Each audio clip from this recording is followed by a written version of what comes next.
Hi all, சுண்டக்காய் பச்சடி எப்படி செய்யலான்னு பார்க்கலாமா. ஒரு ப்ரெஷர் குக்கரில் 1/2 டம்ளர் துவரம் பருப்பை நல்லா வாஷ் பண்ணிவிட்டு தண்ணி ஊற்றி லிட் போட்டு மூடி ப்ரெஷர் குக் பண்ணி எடுத்து வச்சுக்கோங்க.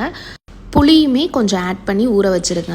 இப்போ சுண்டைக்காயை நல்லா வாஷ் பண்ணிவிட்டு ரெண்டாக கட் பண்ணி தண்ணியில் சேர்த்துருங்க, இல்லாட்டி கருத்து போயிடும் சுண்டைக்காய். இப்போ ஒரு பேனில் எண்ணெய் ஊற்றி கடுகு, உளுந்து, ஜீரகம், கருவேப்பிலை, வெங்காயம் இதெல்லாம் நல்லா வதக்கிட்டு சுண்டைக்காயும் இந்த எண்ணெயிலே போட்டு நல்லா வதக்கிடுங்க.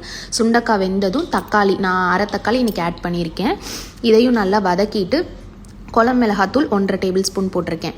அதை நல்லா பச்சை ஸ்மெல் போகிற அளவு வதக்கிட்டு நம்ம பருப்பு வேக வச்ச தண்ணி இருக்குல்ல, அதை இது கூட சேர்த்து நல்லா கொதிக்க விட்டுருங்க. இது கொதிக்கிறப்பே நம்ம புளியையும் கரைச்சி இது கூட சேர்த்து ஊற்றிடணும். நல்லா அந்த ஸ்மெல்லெல்லாம் போனதுக்கப்புறம் நம்ம பருப்பையும் இது கூட சேர்த்து நல்லா கொதிக்க விட்டிங்கன்னா சூப்பரான சுண்டைக்காய் பச்சடி ரெடி ஆயிரும். தோசை, இட்லி, ரைஸ் கூட சாப்பிட்றப்பெல்லாம் ரொம்ப டேஸ்ட்டாக இருக்கும். ஒன்ஸ் ட்ரை பண்ணி பாருங்கள். என்னோடய வீடியோ பிடிச்சிருந்துச்சுன்னா மறக்காமல் சப்ஸ்கிரைப் பண்ணுங்கள். தேங்க்யூ, பாய்.